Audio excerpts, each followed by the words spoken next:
안녕하세요. 결혼을 엎을 뻔했지만 착한 신랑 만나 결혼한 지 3년 되는 새댁이에요. 10월드 입성을 앞두고 이게 맞나 고민했던 것도 사실입니다. 하지만 워낙 착한 신랑, 저 아니면 시어머니랑 시누에게 휘둘릴 거 안타까워 결혼하게 되었어요.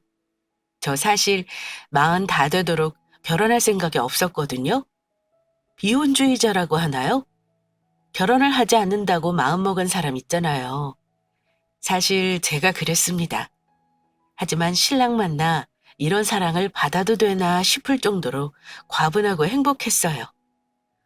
이 사람이라면 아이가 없어도 혼자 평생을 늙는 것보다 너무 행복하겠다 생각 들었고요. 해가 해만 바라봐 해바라기라고 하잖아요. 신랑은 저만 바라봐 가영바라기라고 주위에서도 늘 말하고 저 역시도 느끼고 있었거든요. 저희 친정엄마도 어떻게 그런 시댁에서 이런 천사가 나왔는지 하나님이 사람에게 주는 적당한 선과 악을 신랑에게 몰빵한 거 아니냐고 말할 정도입니다. 대체 어느 정도인지 궁금하시죠? 마음 같아서는 시댁욕 실컷 해대고 싶어요. 착함에 극을 달리는 신랑과 그 반대의 성격, 성향을 지닌 우리 시어머님 이야기 빠르게 시작할게요. 참고로 신우는 그 어디쯤으로 시어머님을 조금 더 닮았다고 살짝 전하고 싶네요. 언니, 좋겠어요. 다 새로 바꾸니까. 나도 결혼한 지 이제 10년 다 되어 가니까 가전 가구 다 바꿔야 하는 거 있죠? 아직 집 대출금도 다 못 갚았는데 나갈 돈은 왜 그렇게 끝이 없나 몰라요. 언니 좋겠어요. 집도 대출금 안 나가도 되잖아요. 찬이야, 너도 가전 가구 바꾸고 싶어? 집 대출금이 있어도 그거 얼마나 한다고. 한 번에 들어가는 돈이 많아서 비싸다 느끼는 거지. 한 번 사면 10년은 거뜬히 사용하는데 오히려 먹는 게 제일 비싸지. 가전이나 가구가 더 싼 거야. 결혼 예정일을 앞두고 시댁에 갔었어요. 어머님께서 혼수 준비로 할 말이 있으시다고 부르셨거든요. 어떤 것들이 필요한지, 어떤 구성을 할지 대략적인 이야기를 주고받는데 신우가 잠깐 들렸다가 결혼을 하며 집 가전가구를 새로 드린다는 말에 엄청 부러워했습니다. 신우는 신랑이랑 8살 차이가 나는데 20대 초반에 빠르게 결혼했거든요. 저는 신랑보다 3살 연상이라 나이 차도 나지만 아무래도 부모님이 안정적이시고 저도 직업이 직업인지라 모아둔 돈이 있어서 집 대출금 없이 서울 변두리지만 자가가 있었어요. 그래서 가전이나 가구만 새로 드리는 건데 그걸 많이 부러워하더라고요. 시어머님은 가전 가구가 비싸봤자 얼마나 비싸냐. 한 번에 냉장고 세탁기 다 바꿔도 2천만 원 안 되는데 10년으로 치면 1년에 200만 원, 한 달은 10만 원 초반 꼴도 안 되는데 그보다 더 저렴한 게 어딨냐 말씀하셨죠. 아가씨 부럽긴요. 아가씨도 결혼 초에 다 하셨던 거잖아요. 저는 이제 결혼하니까 새로 장만하는 거죠. 저도 10년 지나면 다 똑같아요. 어떻게 똑같아요? 언니는 능력이 있어서 자가집도 있고 시작선이 다르잖아요. 아, 부럽다, 부러워. 으이구, 이거사. 네 새언니는 나이가 있잖아. 부러워할 걸 부러워해야지. 그만 못해? 순간 가뿐싸된 거 있죠? 갑자기 분위기 싸해지는 거 말이에요. 알아요. 저 나이 많은 거. 사실 저도 속으로 아가씨보다 10살보다 플러스 알파가 많은데 그동안 일했으니 그 정도는 당연한 거예요 라는 말이 목구멍까지 올라오는 거 겨우 참았거든요. 그런데 굳이 시어머님이 저 있는 앞에서 말하는데 갑자기 말문이 턱 막혔습니다. 제가 계속 일해서 돈도 있지만 누구랑 다르게 친정이 잘 살아서요. 기반이 탄탄한 덕도 봤죠. 라고 톡 쏘고 싶었는데 득되는 거 없다는 생각에 참았어요. 사실 여자가 결혼도 안 하고 40이 다 되도록 스타트업 회사에서 이사까지 오르기까지 어디 쉽나요?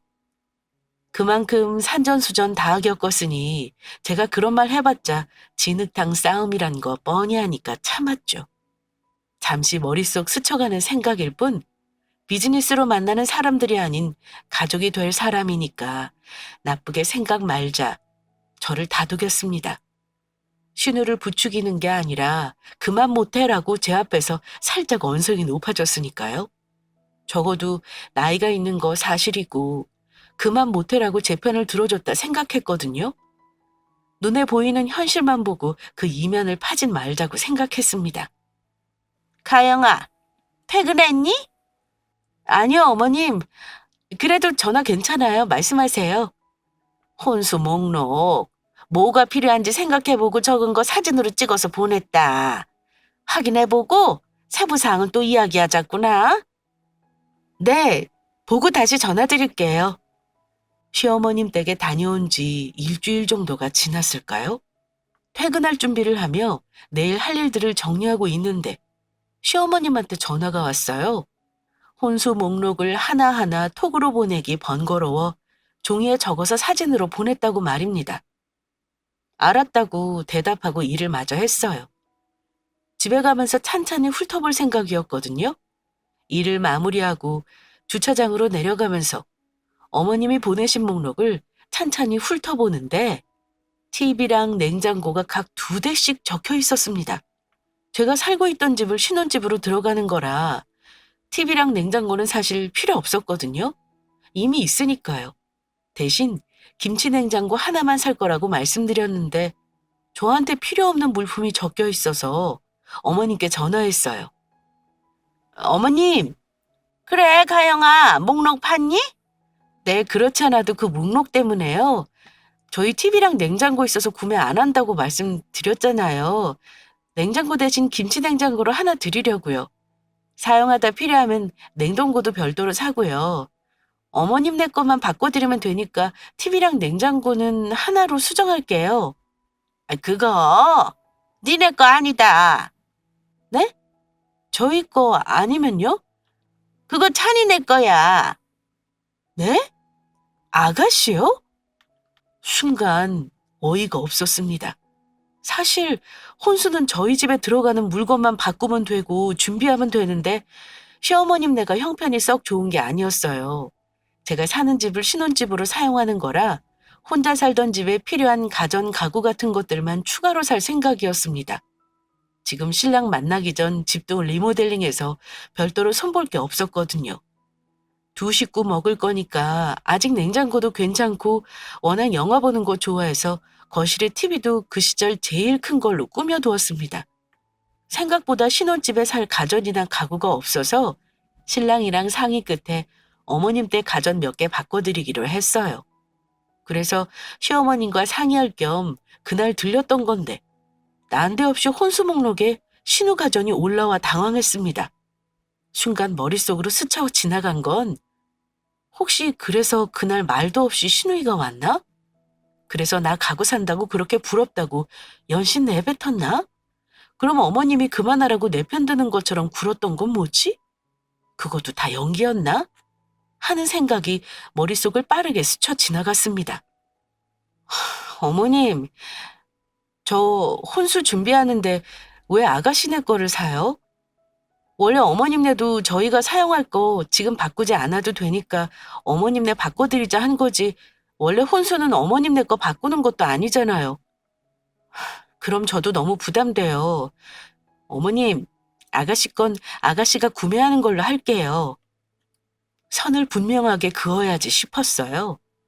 시어머님네 가전을 몇 개 바꿔드린다고 한 말이 혹시 다른 뜻으로 전해졌나 싶었습니다. 혹시나 오해가 있어서 서로 의견이 달라졌다고 생각하고 싶었죠. 그러지 않고서야 한마디 상의도 없이 신우 가전을 혼수 목록에 적어놓고 당연하단 듯 신혼의 가전이라고 말할 수는 없으니까요. 무엇보다 제가 의견을 똑바로 해야 한다 생각했어요. 말은 전하는 게 아니라고 착한 신랑 앞세워 말 전하고 싶은 생각도 없고 아직은 결혼 전이니 사실 저도 아쉬울 게 없다 생각했습니다. 사실 지금까지 결혼을 하고 싶지 않았던 여러 가지 이유 중 이런 시어머님 만날까 두려웠던 점도 있었거든요. 사랑해서 결혼하는데 부부가 좋아도 이렇게 주위에서 쥐고 흔들려는 사람이 있으면 결혼 생활이 평탄하지 않는다는 말들을 워낙 들어서 결혼까지 쉽게 생각이 들지 않기도 했죠. 아니나 다를까 어떻게 천사 같은 신랑 엄마가 이러지 싶은 말들을 서슴없이 내뱉으셔서 제가 할 말을 해야겠다 싶었어요. 무슨 말이 그러니? 그거 2개 더 산다고 얼마 차이 안 나잖아. 오히려 더 사면 할인율 높아져서 네가 생각하는 만큼 다 아닌데 뭘 그래? 어머님이 뭐라고 말씀하셔도 이건 경우가 아니라고 생각해요. 아가씨 건 목록에서 제외하겠습니다. 현실이 아니길 바라는 마음이었어요. 어떻게 이렇게 뻔뻔할 수 있지? 싶었거든요. 2개 더 산다고 얼마 차이가 안 나다니요. 제가 금수저가 아니라 저에게는 큰 돈이거든요. TV와 냉장고 최신 모델로 적어두셨던데 거의 2천만 원이면 큰 돈 아닌가요? 집안이 대대로 자금 여유가 있어서 돈의 구애가 없었다면 모를까.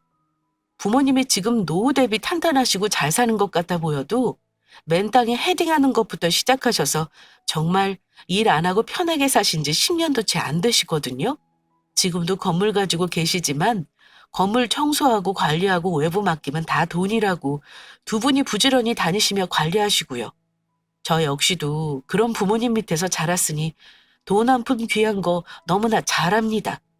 사실 돈 2천만 원이 아깝다기보다 눈 뜨고 코 베이는 느낌이에요.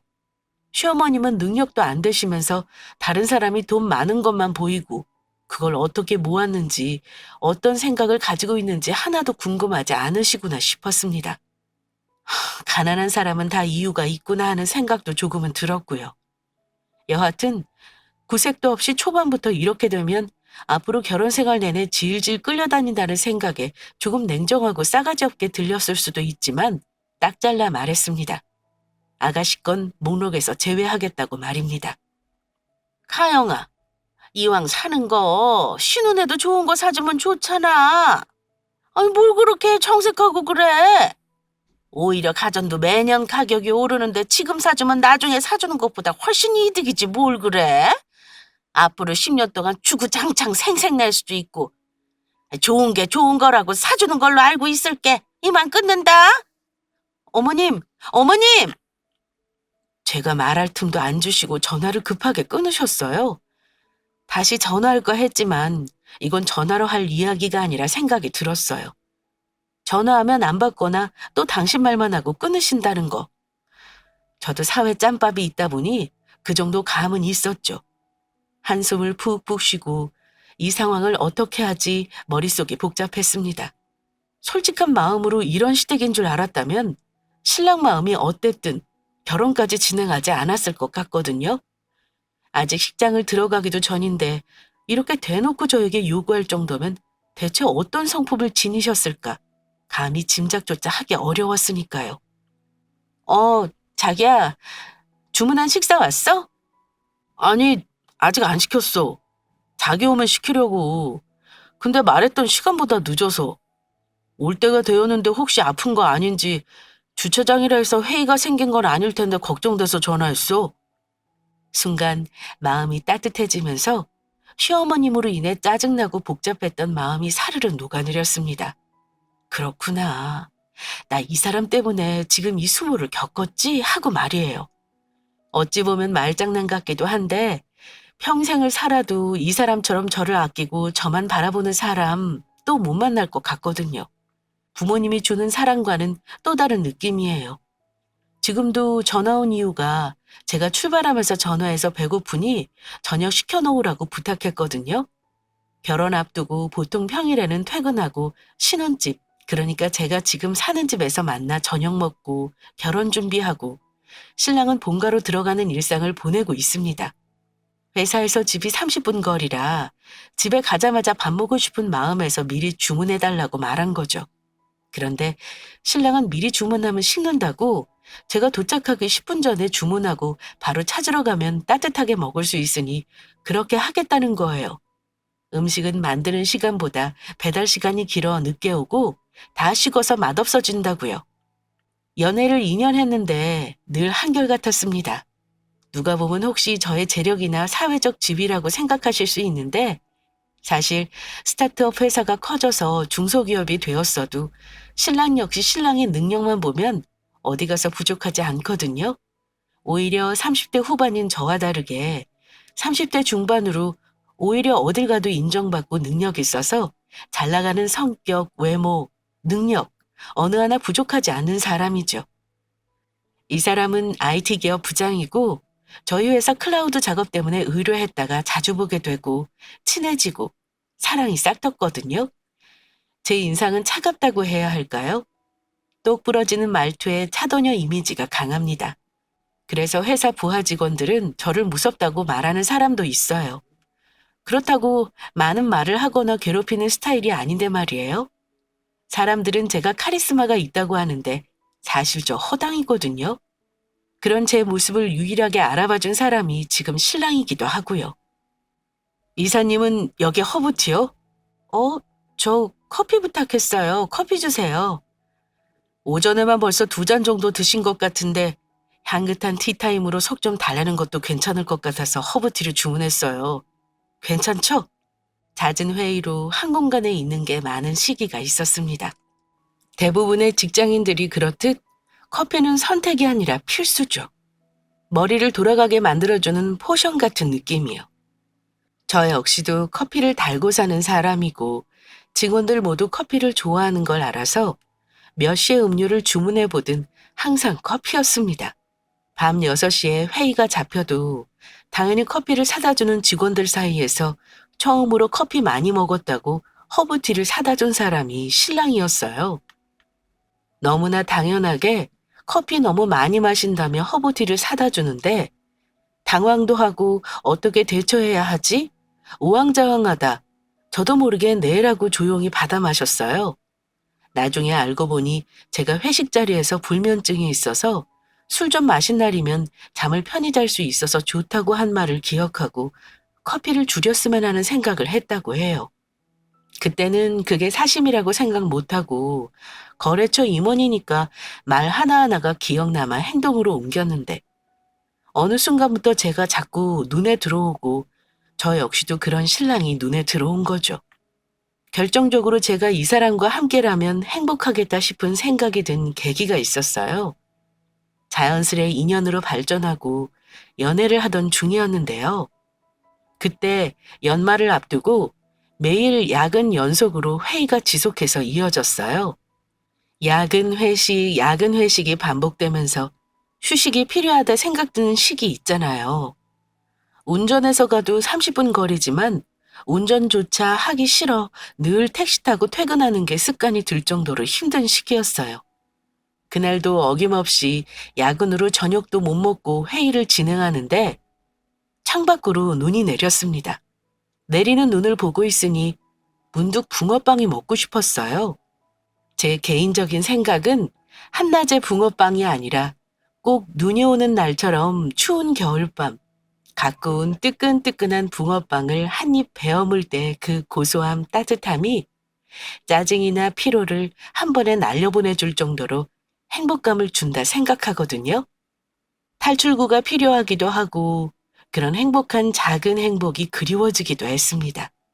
회의가 끝나고 퇴근 언제 하든지 오매불망 저만 기다리는 신랑에게 이제 곧 퇴근한다며 전화로 붕어빵 이야기를 했어요. 한겨울로 접어든 지도 이미 오래전인데 매일 늦게 끝나니 올해는 붕어빵 한 번도 못 먹었다고요. 그렇게 전화를 끝내고 집 앞에 내리는데 신랑이 짠 하고 붕어빵 한 봉지를 들고 기다리고 있었습니다. 방금 사온 뜨끈뜨끈한 붕어빵이었어요. 하나도 눅눅하지 않아 신기해서 물었죠. 자기야, 이 시간까지 붕어빵 하는 집이 있어? 후문의 붕어빵은 10시면 문 닫잖아. 요즘 맨날 야근해서 그 시간 전에 집에 못 오니 자꾸 생각나는데. 어디서 사는데 이렇게 따뜻해? 우리 아파트 후문 말고 다른 곳에 또 생겼어? 놀라서 묻는 저에게 그냥 실실 웃는 신랑. 그동안 피곤했던 피로며 일에 치였던 스트레스가 한순간에 풀리면서 행복하게 한 입 물었는데 제가 좋아하는 저희 아파트 후문 붕어빵이 맞았어요. 매년 겨울이면 후문에서 붕어빵을 해서 오픈하는 시간, 문 닫는 시간, 그리고 휴일까지 다 알고 있었습니다. 택시에서 내려서 신랑을 만난 게 10시 30분을 조금 넘어서 절대 따뜻할 수 없는 시간이거든요. 식지 않게 어떻게 할 수는 있어도 미리 사놓는다면 눅눅해지니 도무지 방법을 알 수 없었죠. 궁금해하는 저에게 배시시 웃으며 신랑이 말하더라고요. 자기 팔았지. 임신한 와이프가 아직 초기라 아직 회사 다니는데 저녁도 못 먹고 일하는데 이 붕어빵이 너무 먹고 싶어 한다고. 따뜻하게 주고 싶은데 오늘은 조금 늦게 퇴근하면 안 되냐고 부탁했지. 오늘 눈 내려서 다들 내 마음 같았는지 미안하지 않게 사장님 늦게까지 문 여시는데 동네 사람들도 오늘 웬일로 늦게까지 있는다고 다들 퇴근길에 사가는 바람에 사장님 오늘은 11시에 문 닫아 할 것 같다고 허허 웃으셨어. 세상 거짓말은 하나도 못할 것 같던 사람인데 어디서 그런 생각이 들었는지 너무나 황당해 웃음도 나고 그런 진심을 알고 나니 이 사람이라면 내가 원하는 건 어떻게라도 나에게 해주겠구나 싶은 믿음이 생겼습니다. 이런 게 어떻게 보면 되게 작은 일들일 수 있는데 이런 작은 일상들마저 저를 위해 돌아가니 이 사람 머릿속엔 나만 들었나 싶을 정도였거든요. 내가 아는 작은 말 하나도 놓치지 않고 해주려는 사람, 뭐든 같이 하는 사람. 내가 조금 느린 면들이 있어도 보채지 않고 크게 뭐라고 하지 않는 사람. 이런 사람이라면 혼자 지내는 것보다 평생 함께하는 게 더 좋다 생각 들었어요. 소울메이트가 있다면 바로 이 사람일 거라는 확신과 말입니다. 신랑의 저녁 전화 한 통에 정말 옛일들이 머릿속을 스쳐가며 잠시 생각이 많아졌어요. 이런 신랑과 저런 시어머님. 그 속에서 나는 어떻게 해야 하지 말이에요. 자기야, 우리 TV랑 냉장고 안 바꾼다 하지 않았어? 혼수 목록에 TV랑 냉장고가 2대네. 바꾸기로 했어? 집에 들어와서 저녁을 먹으며 신랑에게 시어머님이 보내주신 혼수 목록을 공유했습니다. 시어머님이 신랑에겐 별도로 말하지 않고 저에게만 보냈더라고요. 신랑도 목록을 보고 TV와 냉장고가 각 2대씩 있는 걸 의아해했습니다. 제가 별다른 말 안 하고 식사를 묵묵히 하고 있으니 아직 쓸만한데 우리 것도 바꾸는 거냐며 말하더니 이내 당신이 결정한 거니까 자기는 뭐든 상관없다는 말로 식사를 마저 했어요. 식사를 다 마치고 차를 마시며 신랑과 마주 앉았습니다. 시어머님이 저에게 요구하시는 것들, 그리고 앞으로 신랑의 생각을 한번 정리하고 넘어가야 할 것 같았거든요. 이리저리 끌려다니기도 싫고 신랑을 앞세우기도 싫고 마음 한편으로는 신랑에게 나야 어머님이야 선택해라고 어쩌면 선택지를 신랑에게 넘겼을지도 모르겠습니다. 신랑이 내 편만 확실하게 되어준다면 남들이 뭐라 하든 힘들다고 도시락 싸가며 말리더라도 믿고 가보고 싶다는 마음이 강했으니까요. 아니야, 자기야. 그거 우리 거 아니야. 우리 게 아니면? 엄마가 2대씩 왜 필요한데? 그거 각 1대씩 아가씨 거. 어머님이 아가씨네 것도 바꿔주래. 좋은 게 좋은 거라고. 이왕 살 때 찬이 아가씨네 것도 사면 할인율도 더 커질 거고 10년 내내 생색내기 좋다고 하시더라. 참, 지금 바꾸는 게 매년 가전 비싸지는 거 생각하면 이득일 거라고 말씀도 하셨어. 뭐? 제 말을 들은 신랑이 놀란 토끼 눈이 되더니 이내 시어머님께 전화할 기세로 거실에 있는 자기 핸드폰으로 가더라고요. 인연을 만나면서 누군가에게 화내는 모습 본 적 없고 웃으면서 자기 할 말 잘하는 스타일인데 화가 난 표정을 처음 봐서 사실 저도 놀랬어요. 그리고 전화로 할 이야기는 아니라고 신랑을 말리느라 혼났죠. 신랑은 저보기 창피하다는 말도 하고 시어머니께 전화로도 뭐라고 하고 저랑 헤어지면 바로 집에 들어가 또 뭐라고 한다고 엄청 화가 난 상태였습니다. 그래서 저는 다행이다 싶기도 했고 한편으로는 확실하게 확인받고 싶었어요. 그래야 앞으로 시댁하고 일에서 흔들림 없이 저와 제 사랑을 지킬 수 있다 생각했죠. 자기야, 일단 여기 앉아봐. 그거보다 앞으로의 이야기를 하는 게 더 현실적일 것 같아. 앞으로의 이야기? 응.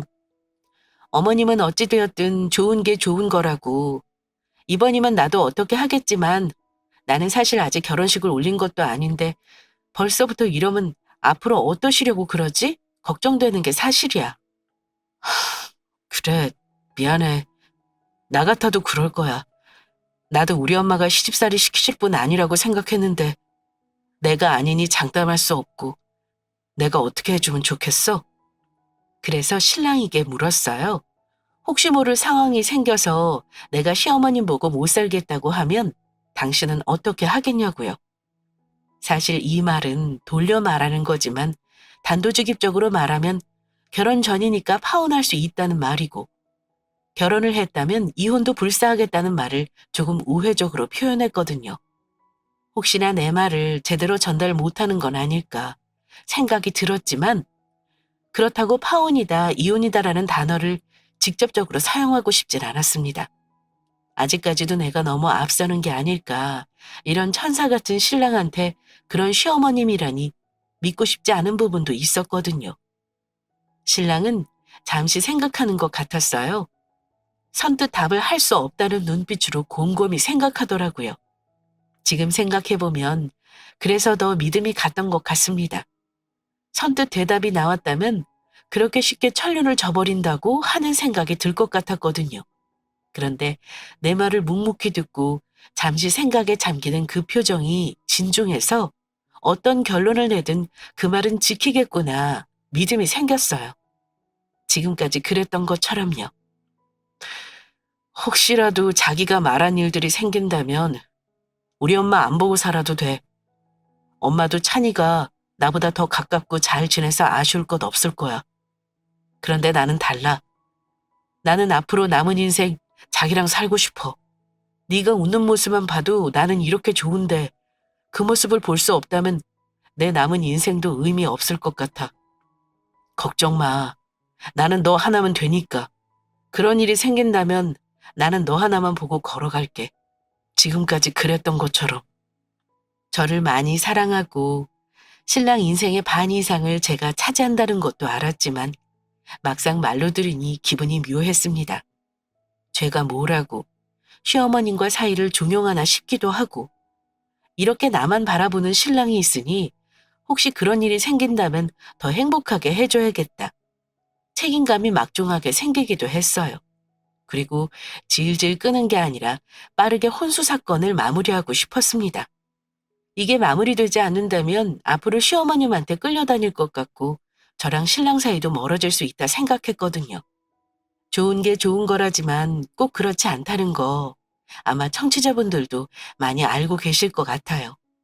호의가 계속되면 혹으로 책 잡히는 거 한두 번 보고 들은 게 아니니까요. 마음을 좀 강하게 먹기로 했습니다. 사회생활을 하며 강하게 지냈다고 생각했지만 사랑하는 사람 어머님을 대하는 일은 또 다르더라고요. 남이라 하기도 애매하고 그렇다고 단순히 어른이라고 말하기도 뭐한 그런 사이니까요. 전화로 할 이야기는 아닌 것 같아 시어머님 댁으로 찾아갔습니다. 카영아, 웬일이니? 어머님, 드릴 이야기가 있어서요. 전화로 하긴 뭐해서 얼굴 뵙고 이야기하려고요. 그래? 이리 와 앉아라. 자리에 앉아서 시어머니께 상황을 이야기했습니다. 제가 아가씨 가전을 구매할 이유는 없을 것 같다고요. 그랬더니 시어머님은 그 얘기하러 왔냐고 웃으시면서 전화로 했던 말을 또 하셨습니다. 좋은 거 사주면 좋은 거지. 뭘 그렇게 어렵게 구냐고요. 예상했던 대로 시어머님의 생각은 제가 가진 돈의 크기보다 아가씨가 원하는 것에 더 목적이 강하구나 싶었습니다. 그래서 강수를 두었죠. 네, 어머님. 그럼 제가 혼수 다 해갈게요. 어머님 원하시는 대로 아가씨네 TV랑 냉장고도 해드릴게요. 그래, 생각 잘했다. 이왕 바꿀 때 같이 바꿔야지. 형제지간에 시샘도 없고 사이가 더 좋은 거야. 찬이도 어디 가서 새언니 잘 들어와서 집안 가전 바꿨다고 자랑하면 보기도 좋고 그렇지 않니? 그런데요, 어머님. 대신 저 신혼집 월세 나야 할 것 같아요. 아가씨 혼수까지 준비하면 제가 생각했던 예산을 초과해서 대출받아야 하거든요. 이자 내면서까지 아가씨 가전 바꿔드리는 건 아니잖아요. 그래서 말인데요. 어머님이 원하시는 대로 혼수해갈게요. 대신 신혼집은 어머님이 구해주세요. 아니, 이야기가 왜 그리로 가니? 당황하신 시어머님은 어쩔 줄 몰라 하셨습니다. 제가 혼수해가고 신혼의 가정까지 바꿔준다고 할 때는 허허실실 웃으시면서 며느리 잘 들어왔다고 칭찬 일색 하셨거든요. 그런데 제가 예산 범위를 넘어 대출을 받으면서 혼수할 이유는 없고 대출 이자 갚으려면 지금 살고 있는 집 월세로 내놓을 테니 시어머님이 신혼집 구해주셔야 한다고 말했습니다. 당연하게 제가 시누이네 것도 해올 거라 생각하셨는지 갑자기 웃음기가 싹 빠지시더니 저에게 언성이 높아지셨어요. 카영아, 너 그렇게 안 봤는데 아주 애가 막대 먹었구나. 너 착각하나 본데 아직 결혼한 것도 아니다. 결혼하고 이 집 식구 된 것도 아닌데 이렇게 예비 시어머님 앞에서 두 눈 똑바로 뜨고 자기 할 말 따박따박 말 대꾸하고 좋은 게 좋은 거라고 그렇게 말했는데 뭐라고? 혼수해올 테니 신혼집 구해달라고? 이게 말이면 단줄하나? 너 같은 며느리 필요 없으니 당장 나가.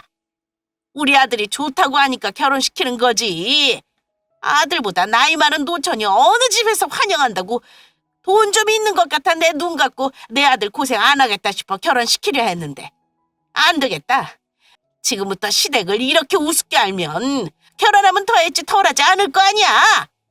혼수 됐다. 그딴 거 필요 없으니 썩 나가. 결혼 못 시키니까 지금 당장 나가라고. 내 말 안 들려? 그렇게 등 떠밀려 시댁에서 쫓겨나다시피 나왔습니다. 어찌나 어이없던지 막장 드라마를 눈앞에서 본 느낌이었어요. 불과 몇 초 전까지 제 앞에서 허허실실 웃으며 며느리 잘 들어와 좋다고 말씀하시던 모습은 온데간데 없고 뒷목 잡으시면서 개거품 무셨거든요. 저처럼 근본 없는 며느리 집에 못 들인다고요. 어느 정도 예상은 했는데 제가 생각했던 것보다 더 강하게 나오시는 바람에 당혹스럽기도 하고 제가 괜한 분란 만든 게 아닌지 조금 불안해지기도 했습니다. 제가 이 결혼을 못하겠다고 먼저 말한 게 아니라 시어머님이 먼저 결혼 못 시키겠다고 언성이 높아지시며 저를 내쫓았으니까요. 좀 더 상황을 부드럽게 마무리했어야 했나? 사회생활하며 한 번도 제가 유리하지 않은 적 없었는데 사회생활 다 소용없구나 싶을 정도로 제가 멍청하다 생각이 들 정도였어요. 터벅터벅 걸어가고 있는데 어디서 왔는지 신랑이 제 옆에 와 있었습니다. 자기야, 엄마랑 이야기 잘하고 왔어? 뭔가 들린다고 해서 걱정돼서 왔지. 들어갈까 했는데 내가 들어가면 자기 하고 싶은 말 제대로 못할 것 같아서. 기다렸는데 아파트 계단에 앉아있다가 큰 소리가 들리고 엄마한테 등 떠밀려 나오는 자기 보는데 순간 나도 당황해서 아무것도 할 수 없었어. 미안해. 순간 헛웃음이 났습니다. 다 봤구나. 다 들었구나 하고 말이에요. 처음에 보면서 아무런 액션도 취하지 못한 신랑이 답답하게 느껴지고 조금 몸 미덥기도 했어요. 나한테 했던 이야기는 다 거짓말인가 싶기도 했죠. 그런데 또 한편으로 생각해보면 오히려 잘 되었다 싶었습니다. 제가 말을 전하지 않아도 가감없이 당신 엄마가 하는 모습을 봤고 그러지 않을 거라 여겼던 당신 어머니가 그런 모습들을 보이니 말로는 저에게 등질 수 있다 했지만 정작 그 순간에 강하게 뭘 어떻게 할 수 없었겠죠. 제가 당황했던 것처럼 신랑 역시 당황했을 거라 마음을 헤아리니 안쓰럽던 생각까지 들었어요. 우려했던 일이 현실화되었으니 어쩌면 지금 이 순간 울고 싶은 건 제가 아니라 신랑일 수 있겠다 싶었습니다. 자기야, 나는 전에도 말했듯이 너 없이 못 살아. 너 그런 대우하는 우리 엄마랑도 못 살고 네가 수모를 당할 때 든든하게 지켜주지 못해서 미안해.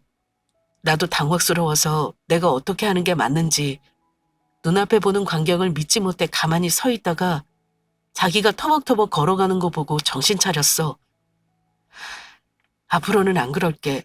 수모 당하지 않게 너 지켜주고 너보다 더 화내고 너 그런 대우하는 사람 등지고 살게. 세상 모든 사람이 당신 욕해도 나 하나는 네 편이 되어줄게. 이런 나라도 괜찮을까? 버스 정류장에 앉아 지나가는 버스를 보며 둘 다 말없이 앉아서 생각을 정리하는데 갑자기 제 앞에 무릎을 꿇더니 자기 생각을 정리하며 말했습니다. 제가 예상했던 대로 순둥이 신랑은 그 순간에 어떻게 하는지 몰라 우왕좌왕하다 타이밍을 놓친 거였어요. 저 같아도 그랬을 것 같거든요. 당당하게 내 할 말 다 했다고 생각했는데 저보다 더 강수를 띠는 시어머님에게 찍소리 못하고 그대로 쫓겨났으니까요. 상처받았다고 생각하고 내가 왜 이 수모를 당해야 하지 억울하다 생각했는데 그런 제 앞에 무릎 꿇고 저의 상처를 보듬어주는 신랑을 보고 행복하게 살아야겠다 다짐했습니다. 어찌 보면 저는 안 보고 살면 그만인데 신랑은 다르잖아요. 그래도 키워준 엄마인데 엄마를 등진다고 말할 정도의 지금 현실, 그리고 저를 향한 사랑, 그 모두를 아니까 아무 말도 할 수 없었습니다. 그렇게 둘이 사람 많은 버스 정류장에서 부둥켜 안고 울었네요.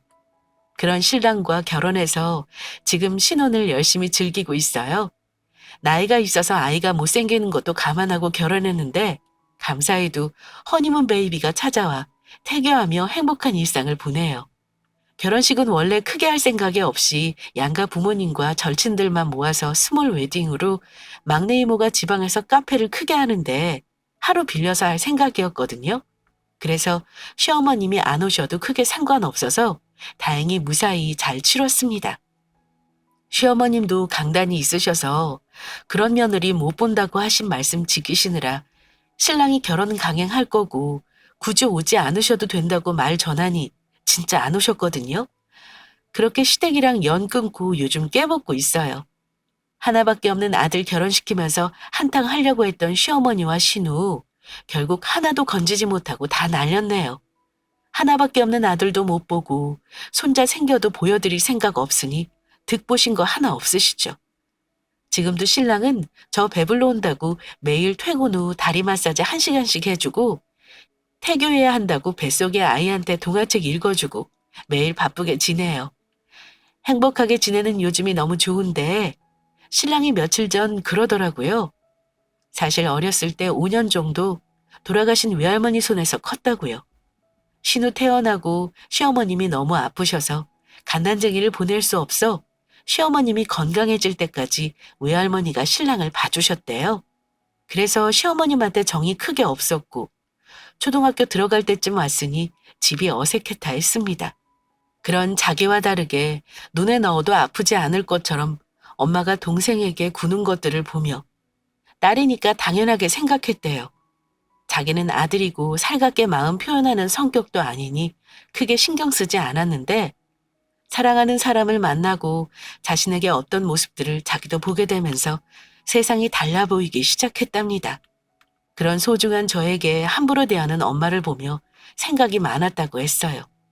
신우가 20대 초반 이른 나이에 결혼한다고 데려온 매제가 가진 거 하나도 없어도 자식처럼 보듬는 걸 보았는데 저에게 하는 행동이 너무 다르다는 게 서운했다는 것도요. 그런 이야기를 들으니 그동안 시어머님이 신우 편에서 했던 말들, 신랑이 고심 끝에 결정하기는 했지만 시어머님을 저버릴 수 있던 상황들을 이해할 수 있었습니다. 이제는 정말 우리 가족만 보고 살려고요. 그동안 마음에 뿌리 내리지 못하고 지냈던 신랑을 보면 가슴이 조금 아련해져요. 그럼에도 이렇게 착하게 큰 게 너무 감사하고요. 가끔 사연을 들을 때면 요즘에도 그런 시어머니가 있구나 신기했습니다. 그리고 그런 시댁을 등지는 아들의 모습들이 진짜일까 하는 의구심과 한편으로는 든든하겠다 싶었죠. 살아보니 그게 제 일이 되었더라고요. 그런 시댁을 만나고 시댁을 등진 신랑과 살고 있으니까요. 이제는 어떤 사연을 들어도 제 좁은 시야에서 정말 그럴까 생각하지 않기로 했습니다. 모든 것엔 그럴 만한 이유가 있듯 제가 알지 못하는 상황들로 그럴 수밖에 없었을 테니까요. 워낙 늦게한 결혼이라 친구들에게 말하기도 창피하고 어딘가에 속 시원하게 털어놓고 싶었는데 가끔 사연으로 듣던 여기가 생각났어요. 용기 내 저도 이렇게 이야기 전해봅니다. 제 속마음 끝까지 들어주셔서 감사해요. 어떻게 끝맺음 해야 하는지 어색하지만 이만 마무리할게요. 건강하세요.